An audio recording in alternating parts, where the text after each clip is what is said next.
Hey guys, welcome to Double the Hustle podcast. My name is Tori. And my name is Anna, and today we sit down with the Vitiligo Guy, James McLeod, the author of 2 children's books, who travels the world to speak to students about how they can get over their insecurities. Tune in every Tuesday for twin talks, entrepreneurial tips, and how to double up your business.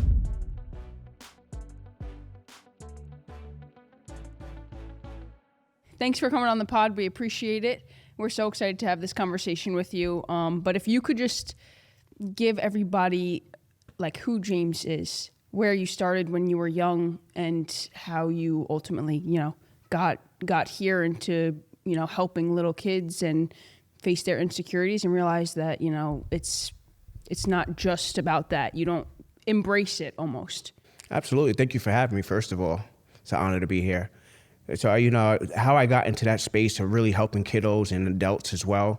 I was born with a skin condition called vitiligo. A lot of people don't know what vitiligo is, but it's an autoimmune condition that causes loss of pigmentation on the skin. I developed vitiligo at the age of 18 months old. To be fair, in the 80s and the 90s, you really haven't seen vitiligo as something that was norm as today. It was looked at as, wow, what happened to your face every single day, right? So it was one of them things I didn't see myself. I didn't have anyone who looked like me around in my area, but my mother, she always came in the house with a huge heart. She loved me unconditionally. She always told me that I was special, I was unique, I was one of a kind, I was God's child. And I understood that, but I didn't really understood that, because the moment I stepped outside the door, society would point at me and ask me what happened to my face, every single day. Even though I developed vitiligo at the age of 18 months old, I didn't find out it was vitiligo to the age of 5. Oh, really? Wow. Because it was an interesting story, because my physician, my doctor, when I was a little boy, he didn't know what it was. My mom thought it was a tiny pimple because it started on top of my forehead, and then overnight, it just really spread it. Wow. Over the course of the years, my vitiligo started to repigment.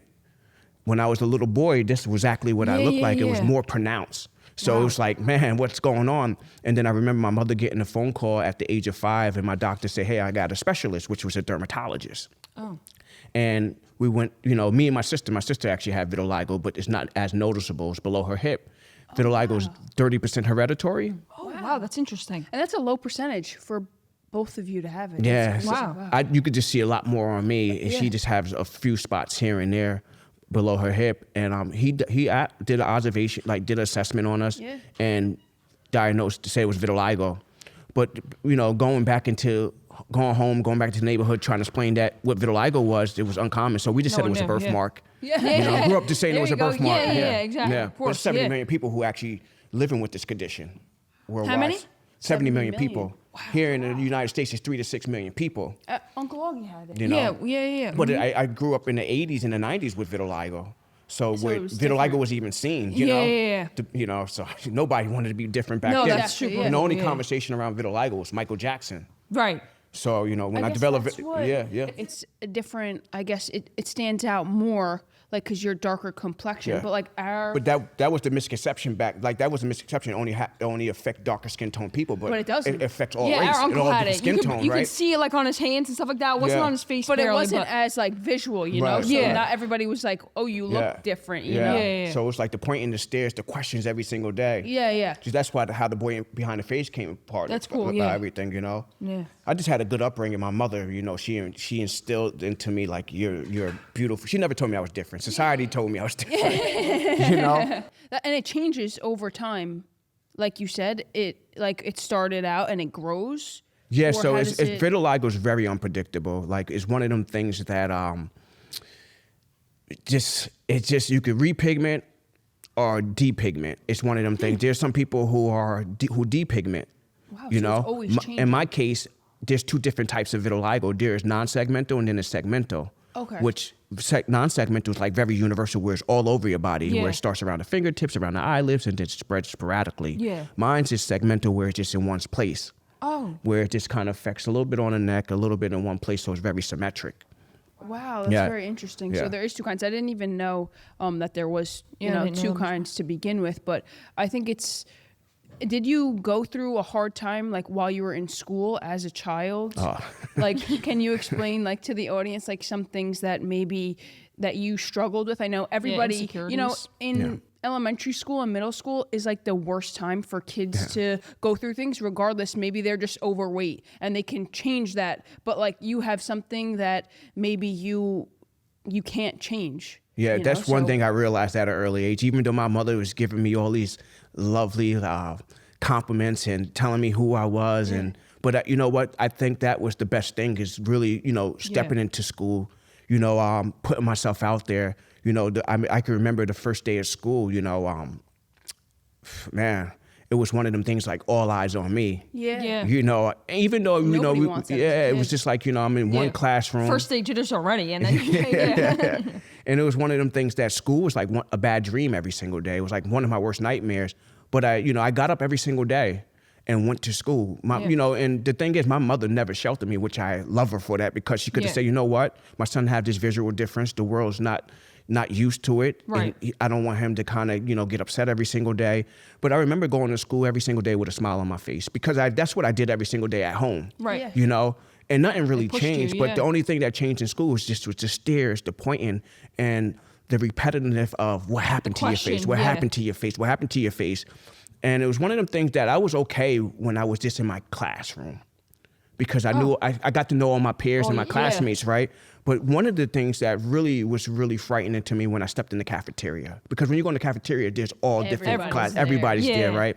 And I remember just going to the cafeteria every single day, and you think about people just staying like 20 feet from you because they thought what was on my face was contagious, contagious. but what was on my face was not contagious, but my smile was contagious. Yeah. That was one of Yeah, the things. exactly. And, so they thought if they stand nearby me, they'll get whatever. And it was one of them things that I constantly go in that cafeteria. But I had this one classmate every single day, and I would sit down at that cafeteria table. He'll make fun of me.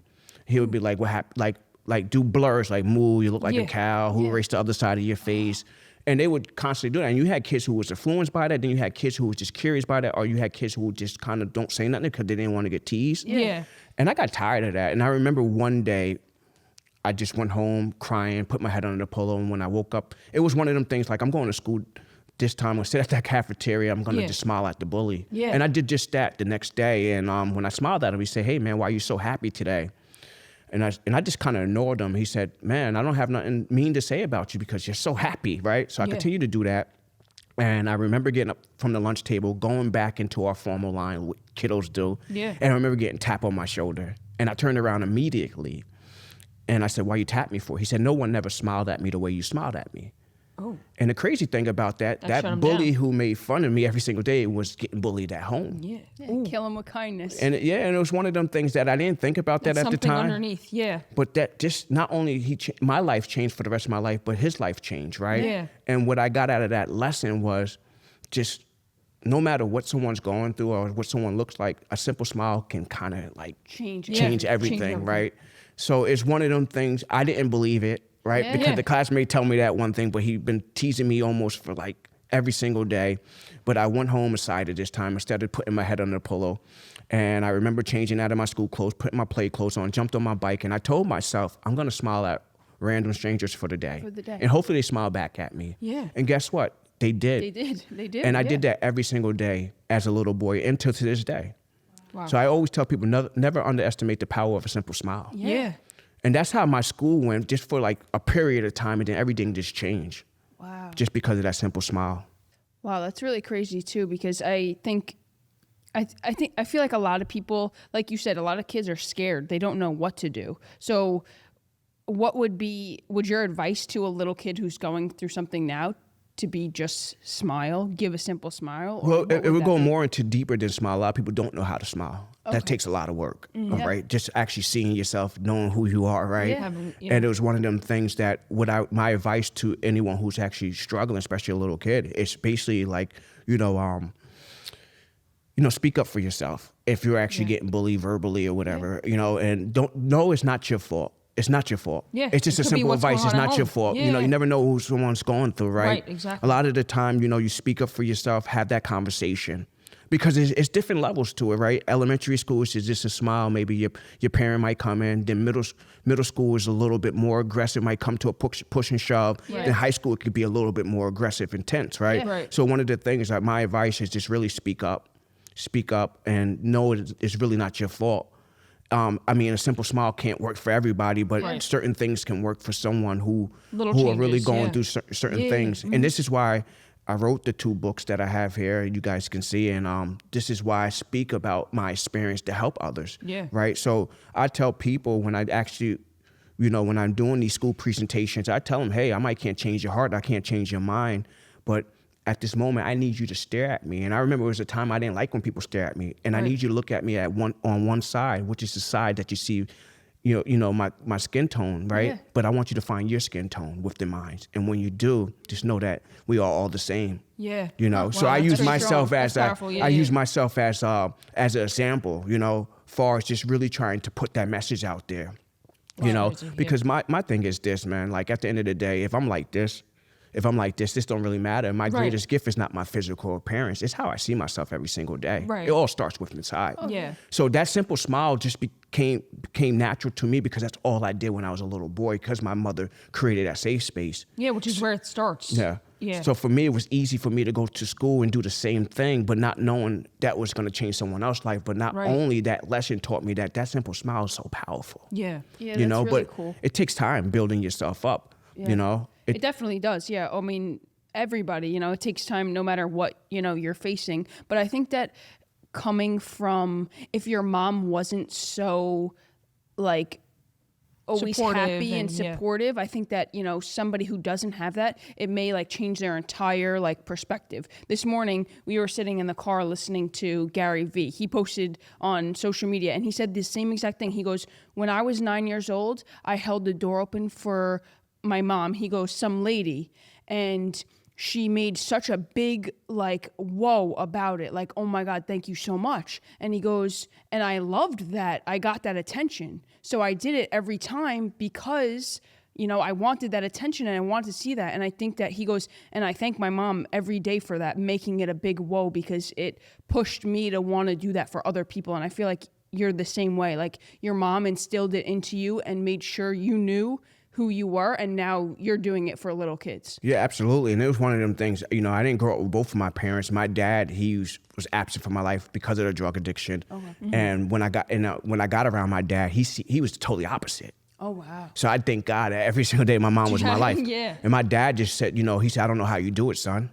You're bigger and better than me, because my dad just thought that I was, because he said I was shy every time I got around him, and then he just knew like the staring and the point, and then having this visual difference. And then my dad had a lot of insecurities too. So I think it was kind of pretty much he was trying to project them on me. But he just thought, man, like he thought all the teasing, the pointing, the frustration was gonna build up, and he thought when I got older I was gonna go after these people who made fun of me. So that's what he thought of me, So I am so appreciated that I had my mother in my life, but I can give my mom some of the credit. But at the end of the day, it's like I had to come to terms with it myself. Because a lot of the times, I was hurting, and we didn't talk about it, right? So it's like, okay, how was your day? And if I would have said it wasn't as, it was bad, or I isolate myself. But if I can go back to when I was a little boy, I was going through every little bit of depression. Without anybody noticing it, if they noticed it or not. And it was one of them things that, when my classmates made fun of me, or people were staring, pointing at me in the streets and everything else, there was a moment that I wouldn't look in the mirror because I was so afraid. Wow. And I would just say in the mirror every single day, I'm not a cow, I'm not a zebra. No one never raced out of my face. Not even though I was doing affirmation, but I did that every single day to build myself up. So I give my mom some of the credit, but a lot of it is coming on terms within yourself. And the reason why I started to write children's book and work with the kiddos, because I know that they develop their personality and a belief from 1 to 7. So young, they sponge everything what they see in the house. If your upbringing is not kind and being respectful and having, integrity and just, schools schools teach you all this, but like it starts at You're home. at a disadvantage, It just starts at home. And I can imagine if I didn't have my mom being that part of my life, building me up. Telling me these wonderful things, because I don't know where I would be at today. On the opposite end, then you see that bully that's going through something at home, and they come out totally opposite. You were, both had struggles going on at home, and totally opposite. One's bullying, the other one's getting bullied. They come from the same things at home. Right, and it was one of them things that when I look at things like that now, when I go speak, it's one of them things, the first thing I, teach the kids is just doing some affirmations. Yeah. I always start off with, I like myself, I love myself, I know who I am. And it's one of them things that helped me during my journey, because you have to identify with yourself. I did some things that I'm not proud of in my life just because I have vitiligo, not saying I was not human, right? Right. I wore a mask on my face too at the same time, not a physical mask, but I wore a mask with a different identity. Yeah. I tried to fit in to be in the streets. I did some things, Right. Yeah. You talk just about to in try in your book. Yep. for the point in the experience to go away. Be Yeah. like, nah, he's cool. You know what I'm saying? Yeah, He's yeah, one of us. He's yeah. down with us. Yeah. And it was one of them things. So, a lot of the different things, when you don't feel accepted and you're going through these identity crises and you don't have that self-conscious and self-awareness at that early to age, blend you in. start to blend in. Yep. Yeah. You start doing things. Not only, I have a visual difference, but I wore mental health on my face every single day because it comes with actions, it comes with feelings and emotions and everything else.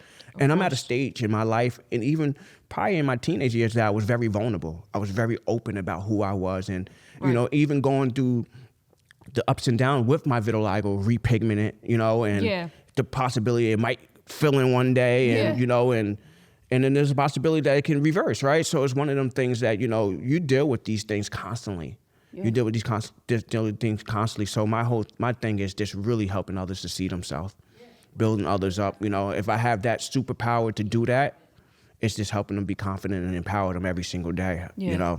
That's really which cool. is really awesome. And I think, if you could speak on your 2 books, because I know that you go all around the world, like we were talking about, to schools and giving these books out, or allowing, schools to have them for kids to read, which is really special. empowering, It empowers them at such a young age so that they grow up with this. Maybe if they don't have it at home, but if they're reading your book every day, they have some source of it, and that could help them. Absolutely. So for me, it's always been bigger than vitiligo. The mission every single day is to help empower others to overcome their insecurities and fears, no matter what they may be. Yeah. And it's one of them things, when I first wrote The Boy Behind the Face, it was one of them things that I wanted to share my story in a way, not even talking about vitiligo. Right. Because a lot of people to this day don't know what vitiligo is, but I described it as this monster. It took me many years to actually look in the mirror. Probably from first time I looked in the mirror was probably at the age of 6 or 7.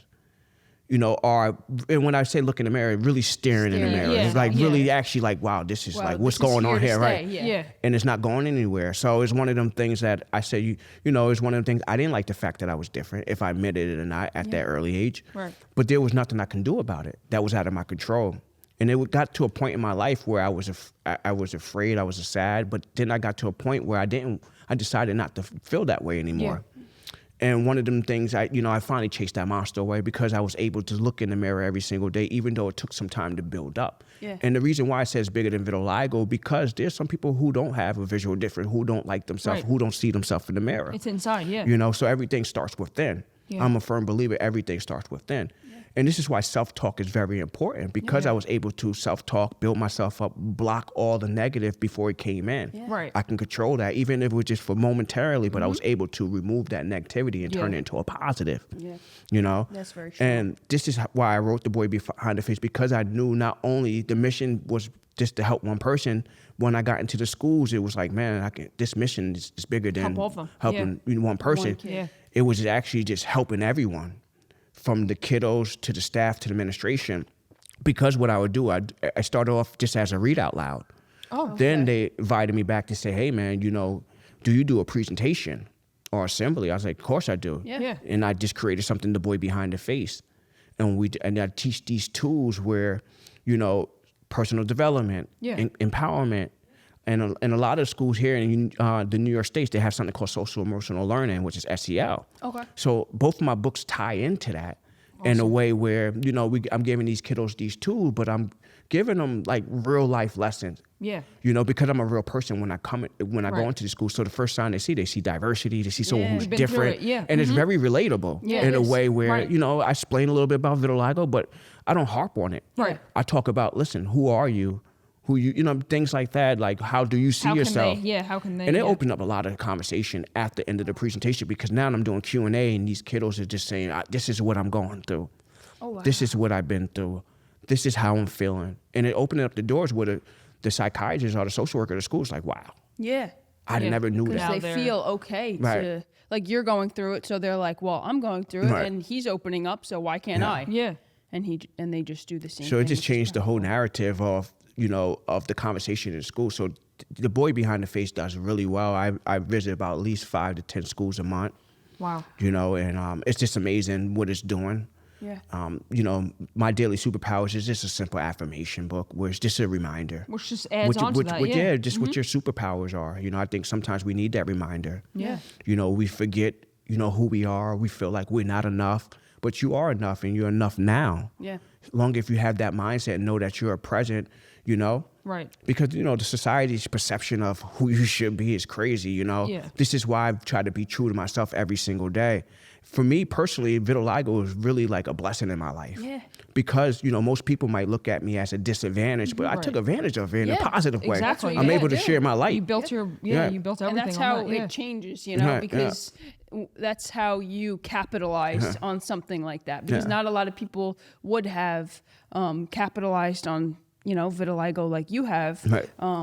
you know, and they just look Capitalizing at on an themselves. insecurity. Many people Right. don't do that. Right. You know, yeah. And it's one of them things, and I like the word capitalize, but it's very important to, like, a lot of people are afraid to open up. Yeah. Yeah. There's sometimes, you know, people will say, hey, I have vitiligo, but are you really embracing it? Because a lot of people won't share their story. Yeah. I was willing to actually share my story. Share your story, Someone yeah. even without vitiligo who have an amazing backstory, Right. not knowing that's their superpower. Yeah. But I was able to be open about it. Yeah. And talk about it in a way where not only it helps one person, but it helps millions So of many people, people, in, yeah. in so many different ways, because there's 70 million people worldwide living with vitiligo. Which is Yeah. crazy. I You didn't know know, that. and here in me the United neither. States, Yeah. there's 3 to 6 million people. That's a lot. But there's of always been that misconception that vitiligo only affects darker skin tone people. Yeah, Right. like we talked about Right, before. yeah, Yeah, I think yeah. that's we had somebody in our family, our uncle Augie, but he passed away. He had it, but it was very light on his skin, so you couldn't really tell. Like I always thought, like you said, it was a birthmark, like Right. they called it. So, but when somebody said it, like had been talking about, like, oh, who's coming on the podcast, and I was like. And somebody said, like, Uncle Augie, and I was like, oh, I didn't even know. Like, I thought it was a birthmark. So I Yeah. think that a lot of people think Bring that awareness, it only yeah. is in like darker skin Yeah, tone it people. affects all race and all Yeah. different skin tones. And that's why I always let the kids embrace and tap into me, because Yeah. at the end of the day, you can find your skin tone within mine, which is very Right, unique. which is crazy, And yeah. at the end of the day, we are all the same. You Yeah. know, just because I have maybe some skin pigmentation, that don't really mean nothing. Like I told you guys, and like my skin is not contagious. My smile is contagious. Yeah. It's about who you are as an individual. How you Not know what how you look do like, you yeah. Mm-hmm. and that's the thing. And it's one of them things now with vitiligo is just really more. It's getting better, you know, as Yeah. far as with the awareness. And you see models now, Yeah, I was and gonna you say, see you see campaigns big and stuff models like all that the time. Yeah, yeah. and it's one of them things that. It's one of them things that a lot of people are not educated on what vitiligo is. Instead, they look at vitiligo now as art and beauty now, which is Right. great. Yeah. But you know what But I there's a whole story behind it. You know? It didn't just get there. Yeah, and I'm a model, and I'm represented by Zebedee's, which is a talent agency out in London. Oh, wow. And it's one of them things. I wouldn't become a model for years because I just always felt like, why be a model? I could be a role model. Yeah. Yeah. That was just my true, whole. yeah. That was just my Yeah. whole mantra. Then I realized, why not do both? Yeah.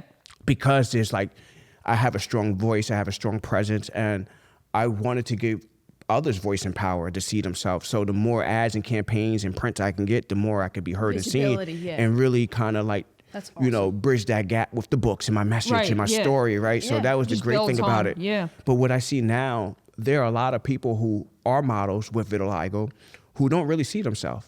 They tap into They're that for still the struggling. validation. Yeah. They tap that for validation, but behind closed doors, they hate what they see in the mirror, which is scary because a lot of people reach out to me and like, man, how do you do it? Blah, blah, blah. Right. But then they So they're now starting one as way. an adult. Yeah. Yeah. Trying to Yeah. fix their insecurities. Yeah. Yeah. Yeah.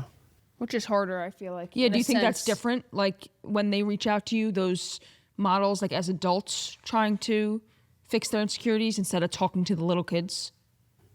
Yeah, I think that when you're working with anyone as an adult or someone who's adolescent, Yeah. I think that we think we know it all in a way where the conversation changes, like because a lot of them want what you have.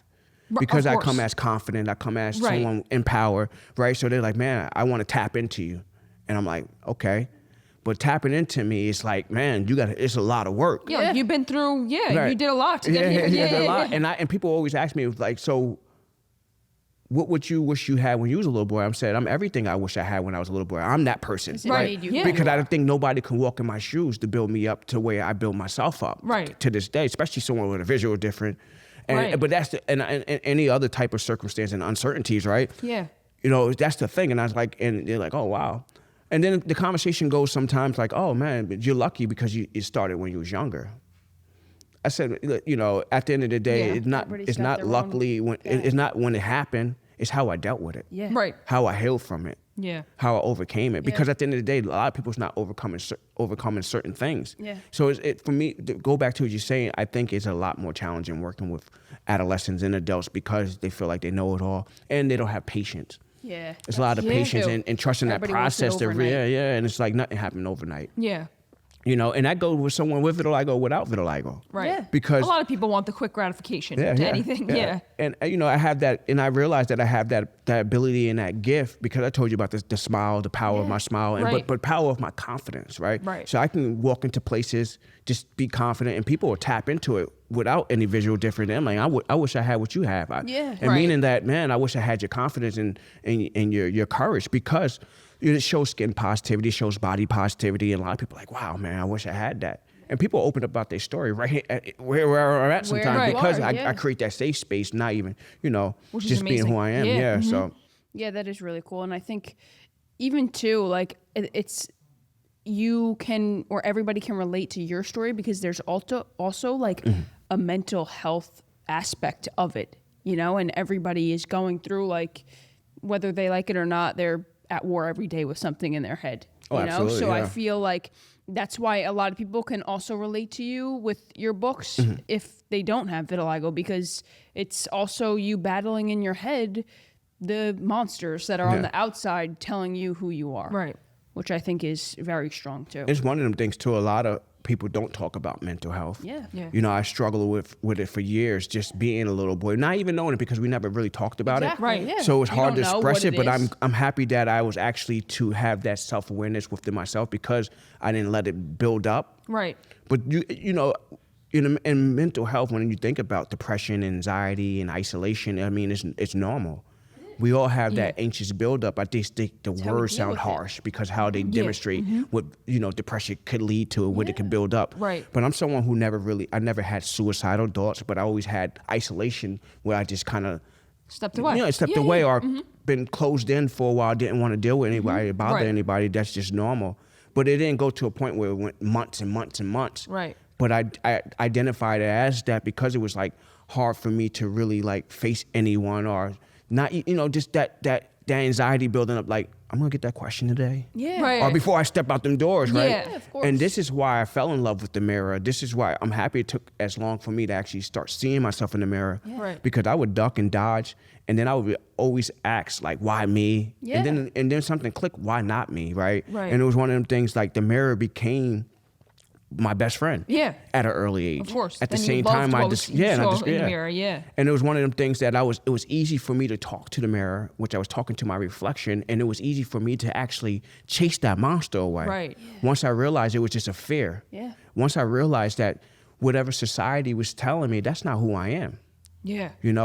And when I go back to it, I'm like, wow, that person who asked me what happened to my face maybe happened out of curiosity. Yeah. Maybe it was like they just wanted to have they didn't understand Not educated. what it Yeah, was. Exactly. And it was just one of them things that it became just the norm. To it now, and it's just like, wow, just seeing how far that vitiligo had come. But like anyone with any type of difference in how it just Exactly. how far it has come, people are actually recognizing, oh wow, that person just They're has such and learning. such. Yeah. And people's learning. I think Yeah. everything we just evolve and we grow from it now. Yeah. So I'm happy how far it have come. Yeah.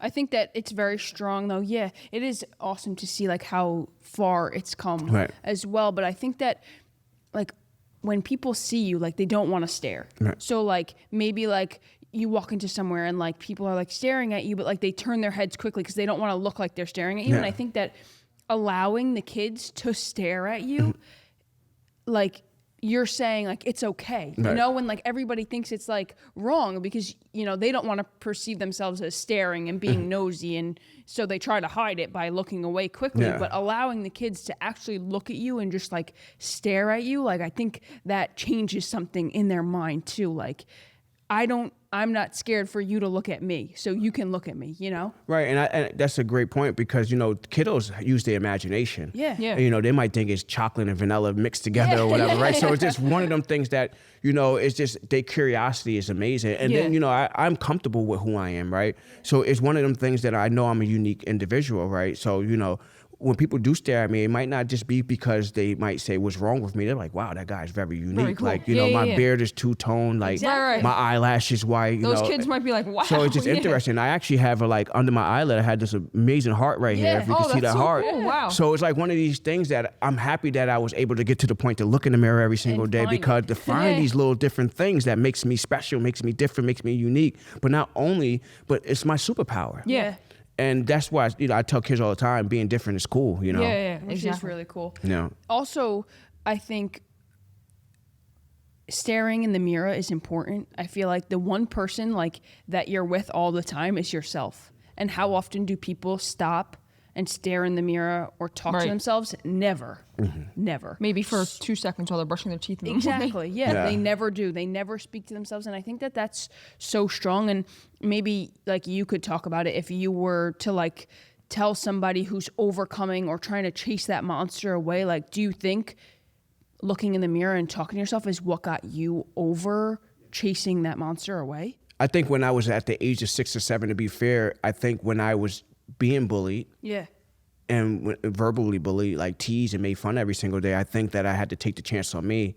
And I go back to when I didn't want to stare in the mirror, but Right. it took a lot of build up. Yeah. You know, I would never would have thought in a million years that affirmation would become like the topic of something really powerful that Yeah. could actually change your life. Of course. But I knew how important self-talk was, because there was a lot of times that I would self-talk to myself and things would just be like, all right, you got this. Yeah. But the person who's looking in the mirror every single day, they might not see themselves that way. Yeah. Yeah. And they might have to do a little bit more work, you know, because Yeah. everybody's circumstances Yeah, are a lot everyone's different, different, right? And then a lot of it comes with comparison. Yeah. And it's like, it's a deep for joy. That's what they would say. Like, Yeah. it's a lot of comparison. A lot of people deal with the battle of comparison every single day. Oh, yeah. And I'm unfortunate enough, I didn't have to really compare myself to anyone. Yeah. But just really had to overcome what I actually seen in the mirror, which Yeah. is that monster. So anyone who's actually going through that crisis, or who are looking in the mirror and who's trying to overcome that, you have to tap into something. Yeah. It could be self-talk. It could be positive, you know, starting the conversation on positive thoughts. Right. It could be meditation. It can be a superpower as a higher power, God or whatever. You have to tap into something. Yeah. You're not going to be able to do it on your own. Unfortunately, like, I had my mother to push me, Yeah. to push me, push me, Not everybody is- has yeah. that. push me, you know, at that early age to really develop that type of mindset. But it comes with mindset. Yeah. It comes with mindset and actually owning who you are when you look in that mirror, that reflection you see every single day. Right. I mean, it's an inside job. Yeah. It's not an Yeah. outside job. Yeah. And a lot of people won't do the work consecutively. Yeah. Like, A lot of people most do people, outside work. they do Yeah. the work 1 time, 2 times, 3 times. Yeah. Do the outer work. They Gotta try to be fix themselves consistent. up Yeah. and put the filters on, Yeah. blur everything out, and then they realize it's really it's not really within. That's what's really going on. Right. And it's so important to, when you actually start building yourself up, you have to identify with yourself. You have to really start with baby steps, small Yeah. steps, Yeah. and it could come, like I said, journaling, self-talk. Yeah. Just really thinking about powerful thoughts every single day, and just really changing that one Starting thing. a routine and Yeah. doing it for 3 minutes. It's a Yeah. routine. It's a Mhm. routine. Yeah. It's definitely a routine. You know, it's definitely a routine. Is you know. there anything sort of routine that like you do now as like an adult to like keep your mental health like there? For me Even personally, though you've gotten there already? well, you know, I'm still doing the work every single Yeah. day, right? It's a journey, right? Every And day, yeah. we're always gonna be involved, and Of course. we always gonna be becoming, right? But for me, it's just that simple smile every single day. Yeah. Knowing that I have that ability to change someone's life, being the reason why someone smiled today, but not only that, that person might be going through something. But psychologically, when I look at it, right, for me personally, because a lot of people might not know what I dealt with Right, of growing up, course. and they see the skin condition, right? So psychologically, like, man, he's smiling. Why I cannot do it, right? Because Yeah. that's what we're looking at, the human perception, right? Right, Like, look right. what's on his face, but he got a big smile. Yeah. Like, you know what I'm saying? Not Like, so knowing what it's you one of went those through. things that, you know, I have that ability of seeing that and being ahead of that, Yeah. knowing that that person might just had a Right. bad hair day or a Yeah. flat tire and their whole day is just ruining her. But making just them that smile simple for 2 smile seconds. just Yeah. changed that everything. And, Yeah. and it for them, it feels genuine because like, wow, he didn't have to smile at me. Look at his, like, that's Yeah, how like, the why? human mind Yeah. works. They wire like Now that most people of the are time. like, why is he smiling? Yeah, You know so what it's I'm like saying? one of Yeah. them things. So it was, for me, not only I took advantage of that, but I just knew that was one of my real strong attributes and one of my strongest superpowers. So Yeah. of just really changing that, right? So it's one of them things, just constantly like just building myself up every single day, still looking in the mirror, Yeah. still walking out that door with confidence because I looked Yeah. in the mirror and just said, I got this today. I am enough. That's very important. Really just, Yeah. for me, I have to build myself up every single day because I'm doing this work every single Yeah. day. Because if I'm not right, I'm not going to be able to lead and teach and be Give an it to example everybody and else. give it to exactly. everyone else. And if everyone did that every day, the world would be such a better place. Like, just Absolutely, I imagine, agree. like, I everyone can't. smiling. Absolutely. I have to pour as much of myself as I'm pouring to others. Yeah. Because I'm creating a space and allowing others to come in. Right, you have to fill your Strangers, cup people I first. Yeah, know. So at the exactly, end of yeah. the day, like when you create space, and it's very important to know, like you have every tool and you have every ability to give and deliver every single day if you are doing it every single day, right?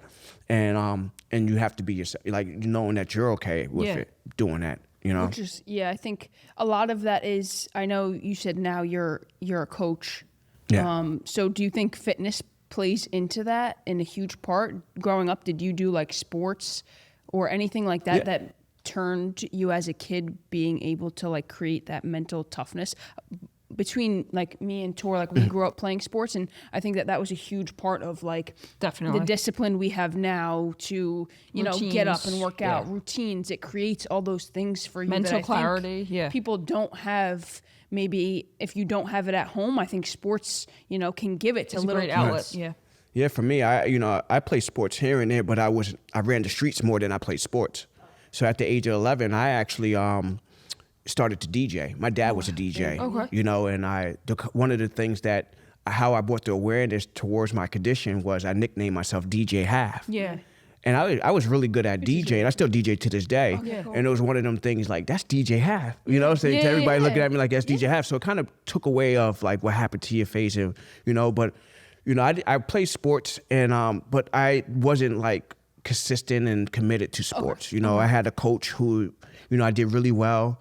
And I decided to rip and run the streets at the age of 11 to 13. And Yeah. he'll come looking for me and not knowing what a mentor looked like because I didn't have a father figure or anyone trying to be in my life. Yeah, so I sure. always pushed them off like, nah, that's not for me. Yeah. Okay. So I just DJ and did what I really wanted to do, Awesome. and that was one of the things. But I think just for me doing that, going out there, putting myself out there, Yeah. it taught me a lot of mental toughness. Yeah. Of course. Optimistic toughness. It Yeah. taught me a lot of the struggle. Yeah. It taught me a lot how to deal with circumstances and hardships at a high level because being on the streets at the age of 13 was kind of like oh wow. Yeah. So, but it was one of them things. My mom did the best she can do to keep me out of the streets, right? Right. But it was one of them things. I was just hard headed and just kind of Yeah. did what I Yeah, wanted yeah, to. anyway.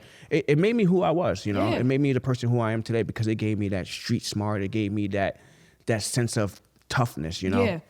I think that's know, cool. I feel like it's like a goal of mine to get everybody who isn't okay with themselves is like, I wish I could go back and change that. I wish I could go back and change that. And I feel like now as a person, and I could see it in you too, like you don't wish to change anything.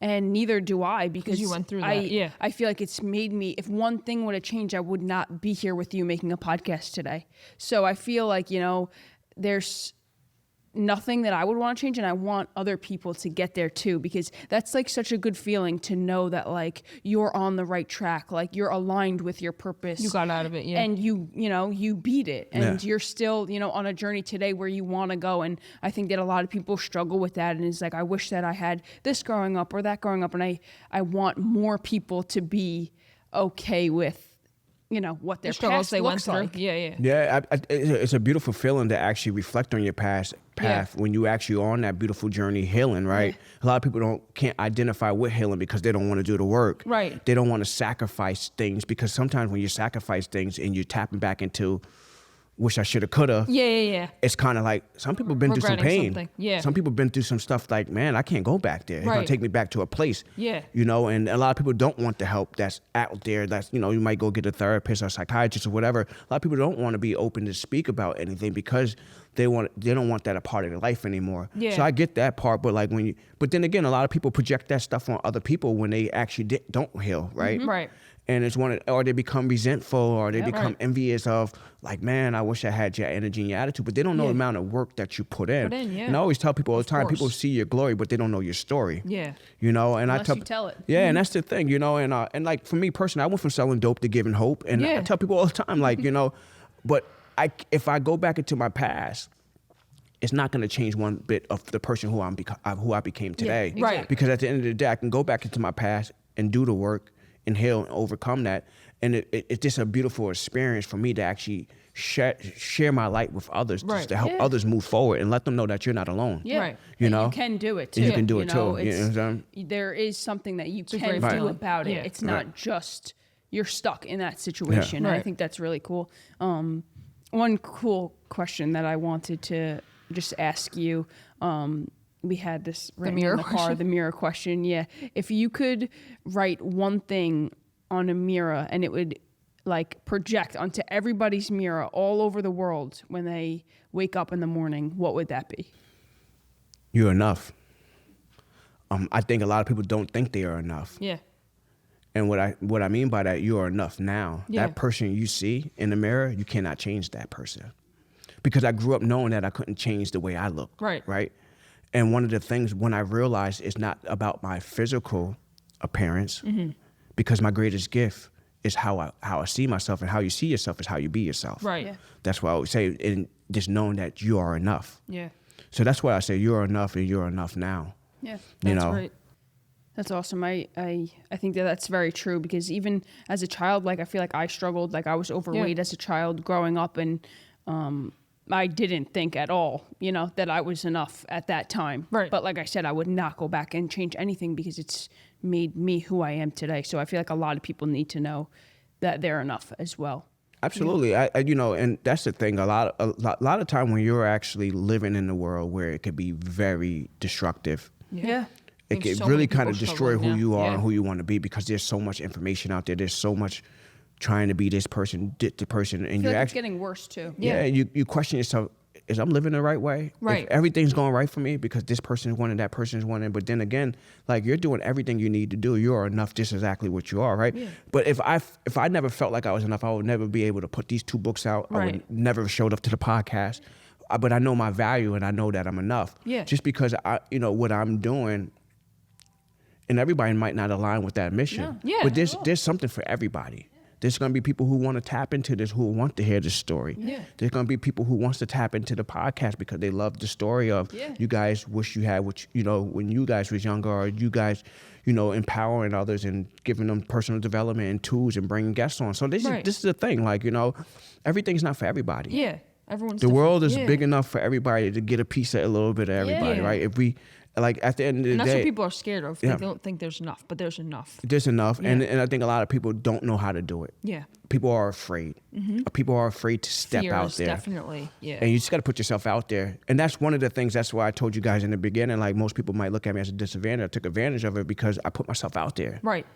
I could have played the role like, Stay man, in my the back. vitiligo, I can't work at a workplace. People always staring at me. Yeah, of I could have used every little bit of excuse of this triggers me, that triggers me. You would not be here. Because just growing up being different from the pointing and staring, a lot of people had traumatic traumas, and they still use it as an excuse to this day, just to kind of take advantage of the system, or just to Right. take advantage because they are too afraid to overcome whatever they went through. Yeah.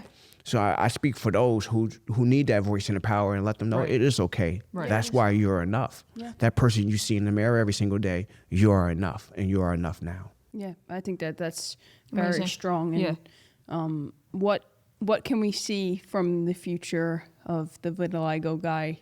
What's coming up, and what can everybody expect? I'm always working. I'm always cooking up something. So for me, I'm working on a new book, The Motivational Awesome. Man Behind the Face, Oh wow! which I've been talking about for a while, getting that going. Is Working it on. another? No, that's going to be a big- chapter book. That's going to be a chapter cool. book that I'm really working on, and I'm just pursuing everything. I'm honestly, I'm doing everything I love to do. Taking it all besides in. a DJ, model, Yeah. coach, personal training. You know, I'm just blessed and I'm just fortunate to be able to do everything I love to do.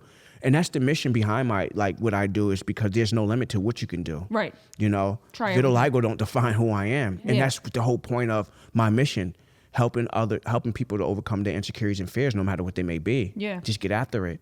But what coming for me next is just, you know, I'm doing something every single day, or I'm doing something every week. If it's not modeling, if it's not DJing, you know, if it's not coaching, and you know, if it's not personal training. My thing is I want to really build my coaching business. Awesome. You know, and the coaching business is high performance self-love coaching, you know. Cool. Wow, that's Awesome. really Yeah. cool. How much has like faith played a role in your growing up and like where you are now?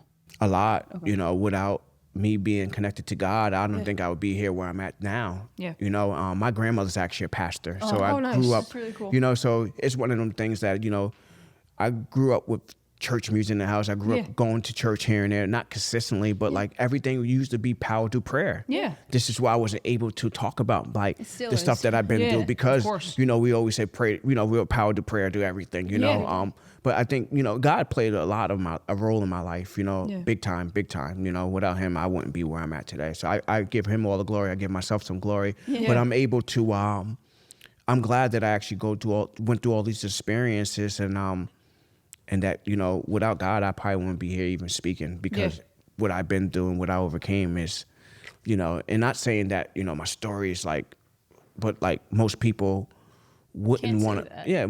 most people wouldn't want to go overcome certain things, you know. Yeah, Most of people course. just play the victim, right? Yeah, of course. So it's one of them, Excuses. Easier. one of them things. A lot of people won't put the challenge in front of them and Yeah. stuff like that. So That's awesome. Yeah. If you could tell everybody where to find you and how to, you know, get access to you, your social medias. absolutely. So my Instagram, all cross platforms, is that Vitiligo Guy, which is ThatVitiligoGuy.